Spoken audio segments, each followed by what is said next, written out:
अर्जुन चुप खड़ा था। उसकी आंखों में एक सवाल था जो पूरी दुनिया पूछ रही थी। भगवान क्या हैं? रोशनी है या व्यक्ति? कृष्ण ने अर्जुन की आंखों में देखा और बिना किसी कंफ्यूजन के सीधा जवाब दिया। उन्होंने ये नहीं कहा कि दोनों सही हैं और बात खत्म कर दी। उन्होंने एक रास्ता चुना।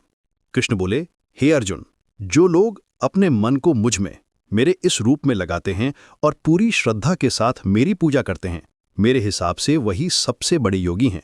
जी हाँ, कृष्ण ने साफ कह दिया, जो इंसान मुझे अपना दोस्त, मालिक या पिता मानकर जुड़ता है वो मुझे सबसे ज्यादा प्रिय है। लेकिन अब सवाल ये था कि क्या निराकार का रास्ता गलत है? कृष्ण ने एक बेहतरीन उदाहरण दिया। सोचिए, आपको एक विशाल समुद्र पार करना है।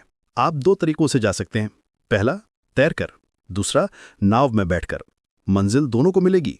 लेकिन कृष्ण कह रहे हैं कि अगर मैं नाव लेकर खड़ा हूं तो तुम क्यों डूबने का जोखिम ले रहे हो? भक्ति का रास्ता एक नाव की तरह है जहां कृष्ण कप्तान है। आपको बस बैठना है और भरोसा करना है, वो आपको पार लगा देंगे। लेकिन निराकार का रास्ता तैरने जैसा है। आपको अपनी मेहनत से, अपने दम पर उस पार जाना है। अब यहां ट्विस्ट आता है। कृष्ण ने कहा, जो उस अनंत की पूजा करते हैं वो भी मुझे ही पाते हैं।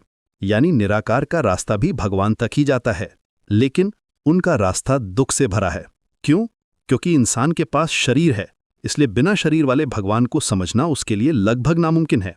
जब आप किसी चीज को देख नहीं सकते, छू नहीं सकते, तो उससे प्रेम कैसे करेंगे? उसकी पूजा कैसे करेंगे? यही वजह है कि कृष्ण ने भक्ति के रास्ते को आसान बताया।